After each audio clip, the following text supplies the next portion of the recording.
ചേട്ടാ ഇതെനിക്ക് കഴിഞ്ഞ ദിവസം കിട്ടിയൊരു പണിയാണ്. എനിക്ക് അതായത് കഴിഞ്ഞ ആഹ്, ആഹ്, എന്താണ് ജൂണിൽ എനിക്ക് എൻ്റെ ഇൻഷുറൻസ് കമ്പനിയിൽ നിന്ന് എനിക്കൊരു കോൾ വന്നു. അവർ പറഞ്ഞു അതായത് ഒരു സൈക്ലിസ്റ്റ് എനിക്കെതിരെ ക്ലെയിം ചെയ്തിട്ടുണ്ടെന്ന് പറഞ്ഞു.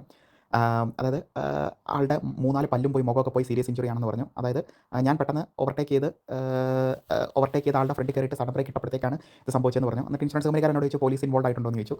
ഞാൻ പറഞ്ഞു പോലീസൊന്നും ഇൻവോൾവ് ആയിട്ടില്ല, ഇതുവരെ പോലീസ് എന്നെ വിളിച്ചിട്ടില്ല എന്ന് പറഞ്ഞു. എന്നിട്ട് പിന്നെ 2 ആഴ്ച മുമ്പ് പോലീസിനെ വിളിച്ചു. പോലീസിനെ വിളിച്ചിട്ട് പോലീസിൻ്റെ അടുത്ത് പറഞ്ഞു മറ്റെന്താണ് ഒരു വീഡിയോ ഉണ്ട്, ആ വീഡിയോ കണ്ടിട്ട് അഭിപ്രായം പറയാൻ പറഞ്ഞു. ഇതിന് മുമ്പ് എനിക്ക് പോലീസ് ഒരു ലെറ്റർ അയച്ചിട്ടുണ്ടായിരുന്നു. അതിനകത്ത് സീരിയസ് അലിഗേഷനാണ്. ഹിറ്റ് ആൻഡ് റണ്ണ് DVLനെ അറിയിച്ചില്ല, പോലീസിനെ അറിയിച്ചില്ല, ആക്സിഡൻറ്റ്, പിന്നെ കെയർലെസ് ഡ്രൈവിംഗ്. അപ്പം കഴിഞ്ഞ ആഴ്ച അവർ എനിക്കൊരു വീഡിയോ അയച്ചു തന്നിട്ട് ഇത് റിവ്യൂ ചെയ്യാൻ പറഞ്ഞു. അത് കഴിഞ്ഞ് ഞാൻ ഈ വീഡിയോ കണ്ടു. വീഡിയോ കണ്ട് കഴിഞ്ഞിട്ട് എനിക്ക് അതായത് ഞാൻ സേഫായിട്ടാണ് സൈക്ലിസ്റ്റിനെ ഓവർടേക്ക് ചെയ്യുന്നത്. ബട്ട് ഞാൻ സഡൻ ബ്രേക്ക് ഇടുന്നുണ്ട് ഫ്രണ്ടിൽ. കാരണം ഒരു ഓൺ കമ്മിങ് കാർ വരുന്നുണ്ടായിരുന്നു. ബട്ട് പോലീസുകാരൻ എൻ്റെ അടുത്ത് ചോദിച്ചു അത്രയും വണ്ടികൾ അവിടെ പാർക്ക് ചെയ്തിട്ടും ഓവർടേക്ക് ചെയ്യാൻ പാടുണ്ടോ. അപ്പോൾ ഞാൻ പുള്ളിയുടെ അടുത്ത് പറഞ്ഞു കാരണം സേഫായിട്ടായിരുന്നു. കാരണം ഒരു 10-200 മീറ്ററോളം വണ്ടി പാർക്ക് ചെയ്തിട്ടുണ്ടായിരുന്നു. ഞാൻ അവിടെ നിൽക്കാനാണെങ്കിൽ അവിടെ ഞാൻ മണിക്കൂറുകളോളം നിൽക്കേണ്ടി വരും. അപ്പം ഞാൻ ഓവർടേക്ക് ചെയ്തപ്പോഴത്തേക്ക് അവിടെ വണ്ടികളില്ലായിരുന്നു. പക്ഷേ പെട്ടെന്നാണ് വണ്ടികൾ വന്നത്. എൻ്റെ ഓപ്പോസിറ്റ് സൈഡിലേക്ക് വണ്ടി വന്നത്. അപ്പം അതുകൊണ്ട് എനിക്ക് സഡൻ ബ്രേക്ക് പിടിക്കേണ്ടതായിട്ട് വന്നു.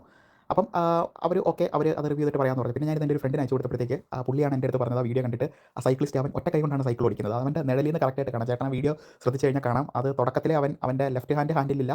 പിന്നെ അവൻ ഇടിക്കുന്നതിന് തൊട്ട് മുമ്പ് മറ്റേ എന്താണ് അവൻ്റെ റൈറ്റ് ഹാൻഡും ഹാൻഡിലില്ല. അതായത് അവർ റിയാക്ട് ചെയ്യാൻ വേണ്ടിയിട്ട് നന്നായിട്ട് താമസിച്ചു. അതാണ് അവൻ ആക്സിഡൻറ്റ് ഉണ്ടാവാനുള്ള കാരണം. അപ്പോൾ ഞാനിത് പോലീസ് ഓഫീസറെ വിളിച്ച് പറഞ്ഞു. അപ്പം ഇതിന് മുമ്പത്തെ കോളിൽ പുള്ളി എൻ്റെ അടുത്ത് പറഞ്ഞു ചിലപ്പോൾ ഇത് കോർട്ടിലേക്ക് വിടാം കെയർലെസ് ഡ്രൈവിങ്ങിന്. കാരണം സഡൻ ബ്രേക്ക് ഇടുന്നുണ്ടായിരുന്നു. എമർജൻസി സ്റ്റോപ്പിംഗ് UK അനുവദനീയമാണ്. ബട്ട് ഇവിടെ അയാൾ വീണ് ആൾക്ക് സീരിയസ് ഇഞ്ചുറിയാണ് പറ്റിയേക്കുന്നത്. അപ്പോൾ അതിൻ്റെ പേരിൽ അതല്ലെങ്കിൽ 6 പോയിൻറ്റ് അപ് ടു 5000 പൗണ്ട്, അതും അല്ലെങ്കിൽ 3 പോയിൻറ്റ് 100 പൗണ്ട്, അതല്ലെങ്കിൽ ഒരു അവയർനെസ് ക്ലാസ്, ഇതിനകത്ത് ഏതെങ്കിലും ഒന്ന് ഉറപ്പാക്കാമെന്ന് പറഞ്ഞു.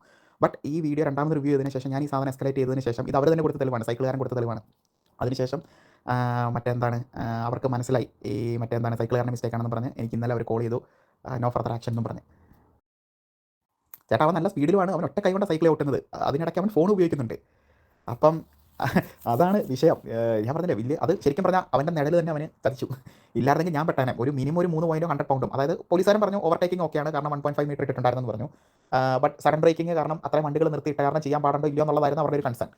അപ്പം എനിവേ രക്ഷപ്പെട്ടു. കാരണം ഇവൻ്റെ ഈ ഒരു സംഭവം എനിക്ക് നോട്ടീസ് ചെയ്യാൻ പറ്റിയ കാരണം രക്ഷപ്പെട്ടു. കാരണം കേസ് മൊത്തത്തിൽ ക്ലോസ് ചെയ്തു. നോ ഫർദർ ആക്ഷൻ എന്ന് പറഞ്ഞ് അവർ ഒഫീഷ്യലി അറിയിച്ചെന്നെ.